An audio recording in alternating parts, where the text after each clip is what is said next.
Morning SK பைக்ஸ்லேருந்து Kumar. இன்றைக்கி என்ன வண்டி பார்த்துட்டு இருக்கோம் அப்படின்னா, இந்த வண்டி வந்து பார்த்தீங்கன்னா Honda shine BS6 model. So இந்த வண்டிக்கு வந்து engine issue, cylinder kit, head எல்லாமே இப்போ நம்ம ஒர்க் பண்ண போகிறோம். கிளச்சை வந்து நம்ம ரிமூவ் பண்ண போகிறோம். கிளச்சில் வந்து பார்த்தீங்கன்னா ஆக்சுவலி பிக்கப் இஷ்யூ இருக்குது. கண்டிப்பாக பிக்கப் இஷ்யூ இருக்கும்போது கண்டிப்பாக நம்ம பார்த்து தான் ஆகணும். பார்த்தீங்கன்னாலே தெரியும் உங்களுக்கு. இது வந்து பார்த்தீங்கன்னா லேட்டஸ்ட் BS6னால சில விஷயங்கள் எல்லாமே உங்களுக்கு வந்து மாற்றிருக்காங்க. இப்படி தான் இருக்கும். ஸோ இப்போ என்ன பண்ண போகிறோம் அப்படின்னா, ஆயில் ஸ்ட்ரைனரை வந்து நம்ம ரிமூவ் பண்ண போகிறோம். ஜஸ்ட் வந்து ஒரு நோஸ் பேர் எடுத்துகிட்டு இதில் எவ்வளோ டஸ்ட் இருக்குது அப்படின்றத நம்ம லைவாகவே பார்த்துடலாம். இங்கே பார்த்தீங்கனாலே தெரியும். ஸோ இதெல்லாம் வந்து பார்த்தீங்கன்னா இன்ஜினில் வர தேய்மானம், இதெல்லாம் வந்து இன்ஜினில் வர பிசுறுன்னு சொல்லுவாங்க. இங்கே பாருங்கள், இது இந்த கிராங்க் ஷாஃப்டாக இருக்கட்டும், இதுவாக இருக்கட்டும், அதில் வர இதெல்லாம் வந்து கம்பல்சரி நம்ம வந்து க்ளீன் பண்ணி தான் போடணும். உங்களுக்கு நம்ம சிலிண்டர் கிட்ட நம்ம மாற்ற போகிறோம். சிலிண்டர் கிட்ட என்னென்ன வரும்ன்றதை நம்ம லைவாகவே பார்த்துடலாம்.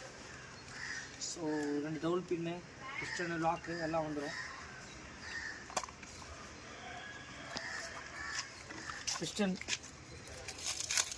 பிஸ்டனு இது வந்து பார்த்திங்கன்னா இதுதான் வந்து ஸ்டாண்டர்ட் சைஸு, கம்பெனிலே கரெக்டாக கொடுக்குறாங்க. பார்த்தீங்கனாலே தெரியும் உங்களுக்கு. இது வந்து பார்த்திங்கன்னா பிஸ்டன் ரிங்ஸு. ஸோ இதுதான் வந்து பார்த்திங்கன்னா ஒரிஜினல் போரு. இது என்னென்னா நம்ம ஹோண்டாவில் எந்த அளவுக்கு பேக்கிங் கொடுக்குறாங்கன்னு பாருங்கள்.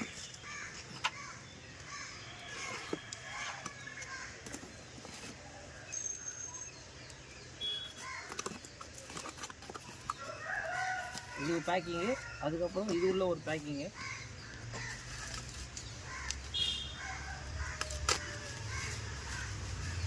ஸோ இதுதான் வந்து பார்த்திங்கன்னா ஒரிஜினல் சிலிண்டர் கிட்டு.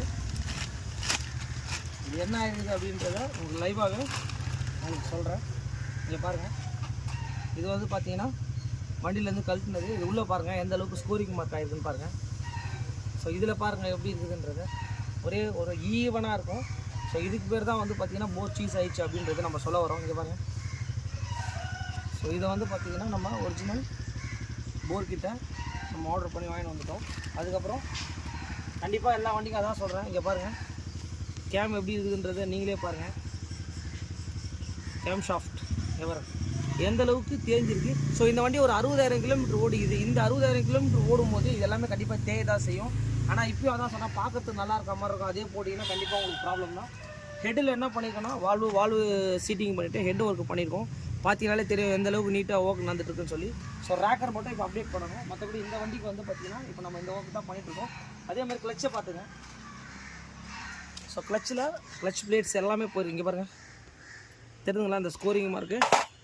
ஸோ கிளச் பிளேட்ஸு உங்களுக்கு எல்லாமே சென்ட்ரல் கிளச்சு, ப்ளஷர் பெட்டு. இங்கே பாருங்கள், கிளச் பிளேட்லாம் வந்து பார்த்திங்கன்னா ஒரு மாதிரி நம்ம வாசனை பார்க்கும்போது ரொம்ப தீஞ்ச மாதிரி வாசனை வரும். இங்கே பாருங்கள். ஸோ இதெல்லாம் வந்து பார்த்திங்கன்னா இந்த கிலோமீட்டரில் கண்டிப்பாக தேய தான் செய்யும். செட்டாக மாற்றுறது தான் உங்களுக்கு நல்லது. திரும்பி ஒரு 50,000 கிலோமீட்டர் ஓடணும் அப்படின்னா இந்த மாதிரி ஒரு ப்ராசஸிங் நீட்டாக பண்ணும்போது வெஹிக்கிள் க்ளீனாக இருக்கும் உங்களுக்கு. அந்த பக்கம் மேக்னெட்ஸ் எல்லாமே ரிமூவ் பண்ணியிருக்கோம். So A to Z BS6 மாடலில் வந்து பார்த்திங்கன்னா நம்ம ஒர்க் பண்ணிகிட்ருக்கோம். மெயினே அதுதான் உங்களுக்கு. ஸோ இந்த வண்டியை நம்ம எல்லாம் ஒர்க் பண்ணி முடிச்சுட்டு எப்படின்றத கண்டிப்பாக உங்களுக்கு அப்டேட் பண்ணுவோம்.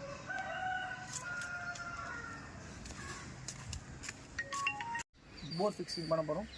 மெயின் வந்து பார்த்திங்கன்னா கண்டிப்பாக வந்து நியூ போரில் ஆயில் கண்டிப்பாக நம்ம போட்டுக்கணும். எதுக்கு சொல்ல வரோம் அப்படின்னா, ஸோ ஃபிக்ஸிங் வந்து நமக்கு கொஞ்சம் ஈஸி வேவாக இருக்கும். ஏன்னா வந்து நியூனாலே உங்களுக்கு எப்போவுமே வந்து பார்த்திங்கன்னா கொஞ்சம் டைட்டாக இருக்கும். அதே மாதிரி இங்கே பாருங்கள், பிஸ்டன்லேயே கண்டிப்பாக நம்ம ஆயில் போட்டுக்கணும். ரிங்ஸ் எல்லாமே வந்து பார்த்திங்கன்னா நமக்கு புதுசு அப்படின்றதுனால ஸோ பண்ணிவிட்டு இப்போ என்ன பண்ண போகிறோம் அப்படின்னு கேட்டிங்கன்னா, ஸோ போர் ஃபிக்ஸிங். ஸோ இப்போ என்ன பண்ண போகிறோன்னு கேட்டிங்கன்னா, போரை வந்து பார்த்திங்கன்னா இப்போ நம்ம கரெக்டாக வந்து நம்ம போரை ஃபிக்ஸ் பண்ண போகிறோம். இப்போ என்ன பண்ண போகிறோம்னா, அப்படியே நம்ம லைட்டாக வெஹிக்கிளை வந்து நம்ம ஷேக் பண்ணோம் அப்படின்னா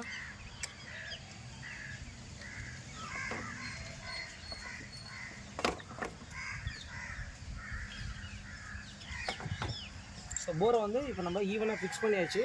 உங்களுக்கு பார்த்தீங்கனாலே தெரியும். இப்போ வந்து பிஸ்டனை வந்து எப்படி நம்ம டாப் வைக்க போகிறோன்னு பாருங்கள்.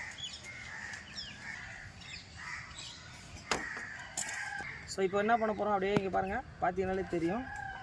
பிஸ்டன் வந்து நமக்கு so top of the head வரப்போகுது. ஸோ இதான் வந்து பார்த்திங்கன்னா பிஸ்டன் டாப்பு. ஸோ இதுதான் வந்து பார்த்திங்கன்னா ப்ராப்பர் ஃபிட்டிங். ஓகே, ஸோ இந்த ஷைனோட அப்டேட் தான். பார்த்தீங்கனாலே தெரியும். அங்கே பாருங்கள், நம்ம வந்து பார்த்திங்கன்னா போர் ஃபிக்ஸிங் எல்லாமே நம்ம வந்து ஃபிக்ஸ் பண்ணி முடிச்சிட்டோம். கிளச்சில் வந்து இஷ்யூ இருக்குது. கிளச்சை ஓப்பன் பண்ணிக்கோ. இங்கே பாருங்கள் ஹெட்டை பார்த்துங்க. ஸோ ஹெட்டை என்ன பண்ணியிருக்கோம் அப்படின்னு கேட்டிங்கன்னா வால்வு சீட்டிங் எல்லாமே பண்ணிவிட்டு ஹெட்டை வந்து கம்ப்ளீட்டடாக நம்ம வந்து பார்த்திங்கன்னா ஒர்க் பண்ணியிருக்கோம். இந்த சைலன்சர் பக்கம்லாம் பாருங்கள், எக்ஸாஸ்ட்டு, இன்லெட், அவுட்லெட் எல்லாமே பக்காவாக நீட்டாக நம்ம பண்ணிட்டோம். ஸோ கேம் ஷாஃப்ட் இங்கே பாருங்கள், இதுக்கு பேர் தான் வந்து தேய்மானம் சொல்லுவாங்க. இங்கே பாருங்கள், அந்த பேரிங்கோட கலர் எல்லாமே மாறி இருக்குது. இது வந்து புதுசு, இது வந்து பழையசு. உங்களுக்கு பார்த்தீங்கன்னா தெரியும். மெயின் வந்து பார்த்தீங்கன்னா ரேக்கர் தான். ஸோ ரேக்கரில் வந்து பார்த்தீங்கன்னா இங்கே பாருங்கள், இது ரெண்டுமே வந்து பார்த்தீங்கன்னா பழையசு, இது ரெண்டுமே புதுசு. இது எல்லாமே BS6 மாடலு. உங்களுக்கு இது எல்லாமே ஆர்டர் பண்ணி நம்ம வாங்கிட்டு வந்திருக்கோம். கஸ்டமர்கிட்ட என்ன சொல்லியிருக்காங்கன்னா 20 நாள் 25 நாள் ஆகும் அப்படின்ற மாதிரி சொல்லியிருக்காங்க. பட் நம்மக்கிட்ட இந்த வண்டி வந்து கரெக்டாக ஒரு 3 days தான் ஆகுது. எவ்ரிதிங் ஒர்க் நம்ம ஸ்டார்ட் பண்ணி முடிக்கிற ஸ்டேஜில் இருக்கோம். இன்னைக்கு டெலிவரி சொல்லியிருக்கேன். இதே மாதிரிங்க எப்படி செக் பண்ணுறதுன்றதை உங்களுக்கு லைவாகவே காட்டுறேன். இங்கே பாருங்கள். ஸோ இது வந்து பார்த்தீங்கன்னா ஷேக் இருக்கும். இங்கே பாருங்கள், மெயின் வந்து இது பாருங்கள், தெரியுதுங்களா? இங்கே பாருங்கள். ஸோ இந்த ஷேக்லாம் இருந்ததுன்னா கண்டிப்பாக வந்து நம்ம செட்டாக மாத்திரம். கிட்டத்தட்ட இந்த வண்டி ஒரு 60,000 கிலோமீட்டர் கிட்ட ஓடி இருக்குது. ஸோ கண்டிப்பாக வந்து ரேக்கர் கூட இந்த போல்ட் வராது. இது நம்ம இதை தான் கழட்டி நம்ம மாட்டுற மாதிரி இருக்கும் உங்களுக்கு. அதே மாதிரி இந்த வண்டி கிளச் பிளேட் இருக்கிறதுல ரொம்ப காஸ்ட்லிங்க. இது ஒரே ஒரு பிளேட் மட்டுமே 222 ரூபா வருது. சாரி 223 ரூபா வருது. ஒன்று இந்த வண்டிக்கு எத்தனை வரும்ன்றதை நீங்களே பார்த்துக்கோங்க. கிளச்சு செட்டெல்லாம் வந்து ஃபுல்லாக சென்டர் கிளச்சு, ப்ரெஷர் பிளேட் எல்லாமே நம்ம மாற்ற போகிறோம். டேப்பட் கீ மட்டும் நம்ம என்ன பண்ணோம்னா டேப்பட் போல் நெட் சொல்லுவாங்க. ஸோ இதை மட்டும் நம்ம பழையசுலேருந்து கழட்டி போடுற மாதிரி இருக்கும். நல்லா காசு வாங்குறாங்க ஹோண்டாவில். இதெல்லாம் அவங்களே கொடுக்கலாம் செட்டாக. ஆனால் வந்து பார்த்திங்கன்னா தனித்தனியாக கொடுக்குறாங்க. ஸோ கேம் ஷாஃப்ட்டை மாட்டும் போது நம்ம 100% வந்து நம்ம எல்லாத்தையுமே ஆயில் போட்டுக்கலாம். ஏன்னா ஹெட்டுக்கு வந்து ஸ்டார்ட் ஆனதுக்கப்புறம் தான் ஆயில் வரும் உங்களுக்கு. இந்த பேரிங்கெல்லாம் நம்ம ஆயில் போட்டுட்டு ஸோ நம்ம என்ன பண்ண போகிறோம் அப்படின்னு கேட்டிங்கன்னா, ஸோ ஹெட்டில் வந்து நம்ம ஃபிக்ஸ் பண்ண போகிறோம். கேட்டிங்கன்னா அந்த கேம் ஷாஃப்ட்டை வந்து நம்ம ஃபிக்ஸ் பண்ண போகிறோம்.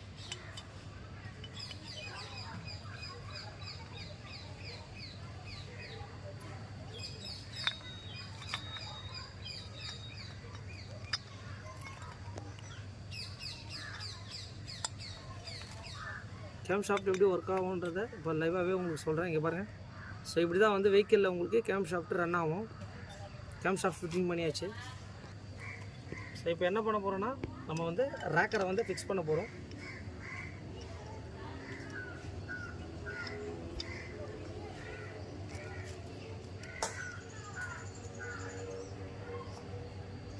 ஸோ அதுக்கப்புறம் வந்து பார்த்திங்கன்னா இந்த ரேக்கரை ஃபிக்ஸ் பண்ணும்போது கம்பல்சரி ஆயில் எல்லாமே நம்ம கண்டிப்பாக போட்டு தான் மாட்டணும்.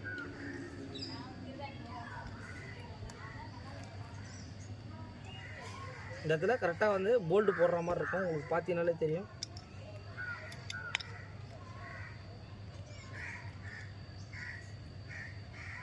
பார்த்தீங்கன்னா இந்த ரேக்கரை வந்து வெளியே வராமல் இருக்கிறதுக்காக என்ன பண்ணியிருப்பாங்க அப்படின்னா 2 போல்டு கொடுத்துருப்பாங்க 8 mm. ஸோ இது நம்ம கரெக்டாக வந்து ப்ராப்பராக வச்சுட்டு நம்ம இதை மாட்டிக்கணும். ஸோ இப்போ பார்த்தீங்கன்னா உங்களுக்கு வந்து rocker, game shaft, so valve setting, head work எல்லாமே நம்ம கம்ப்ளீட்டாக பண்ணிட்டோம். மாட்டி முடிச்சு உங்களுக்கு அப்டேட் பண்ணுறோம். பாருங்கள். ஸோ ஹெட்டு, போர் எல்லாமே நம்ம ப்ராப்பராக மாட்டி முடிச்சிட்டோம். இங்கே பாருங்கள், கிளச்சு வந்து பார்த்திங்கன்னா ஸோ ஃபுல் செட்டை மாற்ற போகிறோம்.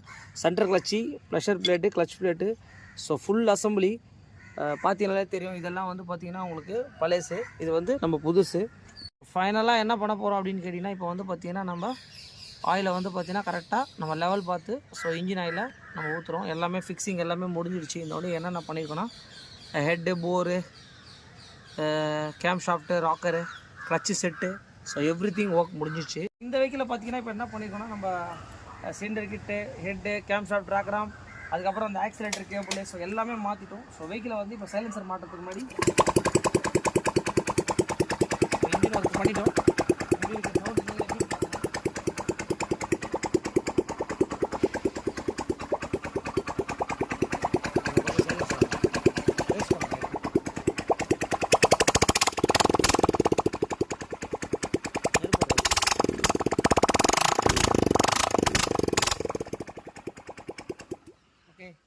வண்டிக்கு ஏர் ஃபில்டரோட கண்டிஷனை பார்த்துங்க. ஸோ இன்ஜின் ஆல்வைஸ் எல்லா ஒர்க்குமே நம்ம ஃபினிஷ் பண்ணிட்டோம். இங்கே பாருங்கள், பார்த்தீங்கனாலே தெரியும் ஏர் ஃபில்டரோட கண்டிஷன் இருக்குதே ரொம்ப மோசமான கண்டிஷனில் இருக்குது. ஸோ இதுக்கு என்ன பண்ணியிருக்கோன்னா ஸோ ஒரு ஒரிஜினல்லாம் இங்கே பாருங்கள், இந்த இடத்துல வந்து பார்த்தீங்கன்னா ஹோண்டா அப்படின்னு சொல்லி கிளியராக போட்டிருக்கோம். ஸோ இப்போ வந்து நம்ம செட் ஆஃப் ஏர் ஃபில்டர் யூனிட்டை வந்து பார்த்திங்கன்னா நம்ம புதுசு போட போகிறோம். இன்ஜின் பண்ணும்போது கண்டிப்பாக ஏர் ஃபில்டர், ஸ்பார்க் ப்ளக் இதெல்லாம் நம்ம கண்டிப்பாக மாற்றி தான் ஆகணும் உங்களுக்கு. அதே மாதிரி இந்த கஸ்டமர் வந்து நம்மக்கிட்ட வந்து பார்த்திங்கன்னா ஆக்சுவலி ஜிக்ஸாக் பெயிண்டிங் சொல்லியிருக்காரு. ஸோ வண்டியோட கண்டிஷன் லைவாக செக் பண்ணிவிட்டு அதுக்கப்புறம் நம்ம ஜிக்ஸாக் பண்ணி முடிச்சுட்டு ஃபைனலாக பாலிஷ் போட்டு எப்படின்றது இந்த வண்டி உங்களுக்கு அப்டேட் பண்ணுறேன். எல்லாருக்கும் வணக்கம், எஸ்கேலேருந்து குமார். இந்த வண்டியோட ஃபைனல் அப்டேட்டு. ஸோ பார்த்துங்க, இன்ஜின் ஒர்க்கை வந்து நம்ம பண்ணி முடிச்சிருக்கோம். வண்டியோட சவுண்டை பார்த்துங்க. ஸோ என்ன மாற்றிருக்கேன்னா இந்த வண்டியில் cylinder kit, head, cam shaft, ரேக் ரேம் எல்லாமே பண்ணியிருக்கோம். மெயினாக வந்து நம்மளோட ஜிக்ஸாக் பெயிண்ட் எல்லாமே அடிச்சிருக்கோம். அதுக்கப்புறம் வந்து பார்த்திங்கன்னா இந்த த்ராட்டில் கேபிள் இஷ்யூ இருந்தது. ஸோ இந்த த்ராட்டில் கேபிள் வந்து ரெண்டுமே மாற்றிருக்கோம். ஃபுல் சர்வீஸ் பண்ணியிருக்கோம். இந்த பக்கம் வந்து பாருங்கள். ஸோ இங்கெல்லாம் வந்து பார்த்திங்கன்னா நம்மளோட ஜிக்ஸாக் தான் பண்ணியிருக்கோம். ஸோ எவ்ரி திங் பண்ணியிருக்கோம். பம்பரு எல்லாமே பண்ணி முடிச்சிட்டோம். ஸோ இந்த மாதிரி எந்த வண்டியாக இருந்தாலும் கண்டிப்பாக வந்து எஸ்கே பஸ்ஸை கான்டாக்ட் பண்ணியிருக்கோம். பாருங்கள், இந்த வண்டி வந்து என்ன வண்டினா ஷைன் DS6 வண்டி ஐலிங்கில் தான் நிற்கிது. இன்ஜினோட பீட்டையும் செக் பண்ணிக்கோங்க. ஸோ கிட்டத்தட்ட ஒரு 60,000 கிலோமீட்டர் ஓடின வண்டி. ஸோ இந்த வண்டி வந்து நம்மக்கிட்ட ஒரு கம்ப்ளைண்ட்காக கொடுத்தாரு. அவருக்கு A to Z நம்ம இப்போ எல்லாமே வீடியோ எடுத்து அனுப்பிச்சிட்டோம். சார் சாயந்தரம் டெலிவரின்னு சொல்லியிருக்கோம், ஓகேன்னு சொல்லியிருக்காரு. இந்த மாதிரி எந்த வண்டியாக இருந்தாலும் கண்டிப்பாக நம்மக்கிட்ட சொல்லுங்கள். நம்ம வந்து பார்த்திங்கன்னா இந்த வண்டி எடுத்து கரெக்டாக வந்து பார்த்திங்கன்னா ஒரு 3 to 4 days தான் ஆகுது. ஸோ இது என்டையர் இன்ஜின் ஓகே பண்ணியிருக்கோம். மெயின் வந்து டைமிங் தான். ஓகே.